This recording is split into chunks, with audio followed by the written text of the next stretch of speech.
ជំរាបសួរបងប្អូនទាំងអស់គ្នាជួបជាមួយខ្ញុំម៉ាដាមវីអញ្ចឹងថ្ងៃនេះខ្ញុំសូមចេញវីដេអូមួយដែលតាក់ទងនឹងការរៀបចំឯកសារទៅដើរលេងនៅសហគមន៍អឺរ៉ុបឬក៏នៅប្រទេសបារាំងក៏បានដែរដោយសារតែមាន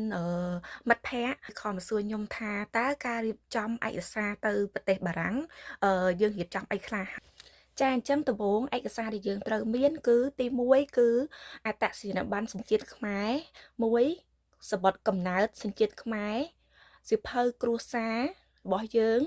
ហើយតាក់ទងនឹង passport របស់យើងគឺត្រូវតែមានណាគឺលិខិតឆ្លងដែនឆ្លងប្រទេសហើយរូបថត5x5ហើយនឹង3កន្លះx 4កន្លះហើយមួយទៀតគឺលិខិតបញ្ជាក់ការងារសម្រាប់លិខិតបញ្ជាក់ការងារហ្នឹងគឺ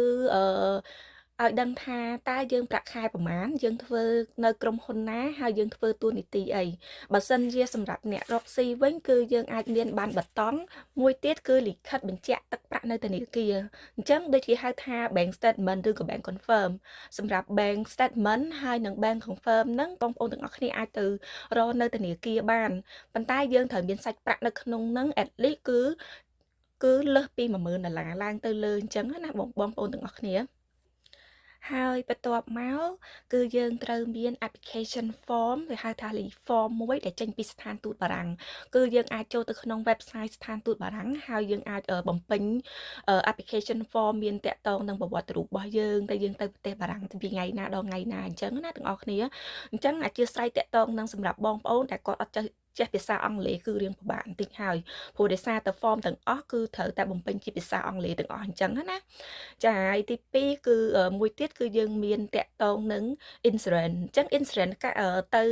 ខាងអឺរ៉ុបទៅប៉ែតអឺរ៉ុបមិនមែនថានៅប្រទេសបារាំងទេអាចតែនិយាយទៅសហគមន៍អឺរ៉ុបតែម្ដងគឺមួយថ្ងៃគេគិត$2អញ្ចឹងឧទាហរណ៍ថាបើសិនជាបងប្អូនអឺទៅក្នុងរយៈពេល15ថ្ងៃអញ្ចឹងយក$2ក៏នឹង15ថ្ងៃទៅគឺឃើញចំនួនទឹកលុយរបស់បងប្អូនហើយទីបន្ទាប់មកទៀតការបញ្ជាបុកទៅលើអូតែឬក៏សំបុត្រយន្តហោះអញ្ចឹងបងប្អូនទាំងអស់គ្នាអាចចូលទៅបុកនៅក្នុង website សំបុត្រយន្តហោះឬក៏អូតែដែលថាយើងចូលទៅស្នាក់នៅអញ្ចឹងណាប៉ុន្តែឧទាហរណ៍ថាអូតែបើសិនជាទាំងអស់គ្នាអឺមានបងប្អូននៅប្រទេសបារាំងឬក៏មានមិត្តភ័ក្តិឲ្យគេធ្វើជាលិខិតអឺ invitation មួយមកដែលថាពេលដែលយើងទៅដល់គឺយើងស្នាក់នៅផ្ទះរបស់គេឬក៏អីផ្សេងៗអញ្ចឹងយើងមិនបាច់ចាំបុកអូតែទេប៉ុន្តែបើសិនជាបងប្អូនអត់មានទេបងប្អូនត្រូវតែបុកអូតែហើយសំបុត្រយន្តហោះហ្នឹងគឺត្រូវតែបុកដូចគ្នាអញ្ចឹងសម្រាប់ដាក់ចូលទៅក្នុងស្ថានទូត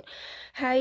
tip មួយទៀតបើសិនជាបងប្អូនមិនចង់អស់លុយចំណាយក្នុងការបុកភ្លាមទេបងប្អូនទាំងអស់គ្នាអាចក្រុមហ៊ុនទេសចរគាត់ជួយបុកតាក់ទងនឹងអូតែ itinerary ឬក៏សំបុត្រយន្តហោះ itinerary ក៏បានដែរគឺគេឆាចមួយសន្លឹកត្រឹមតែ$5ឬក៏$10អីទេហើយមួយជាចុងក្រោយមួយទៀតគឺតាក់ទងនឹងទឹកប្រាក់ចំនួន$100តាក់ទងនឹងការបង់ឆាចទៅលើ visa ហ្នឹងគឺអាចថាគិតត្រឹមតែជិត100ទេអត់ដល់$100ទេប៉ុន្តែខ្ញុំចង់ឲ្យបងប្អូនស្គាល់លុយ$100ពេលដែលទៅសម្ភាសហ្នឹងទៅ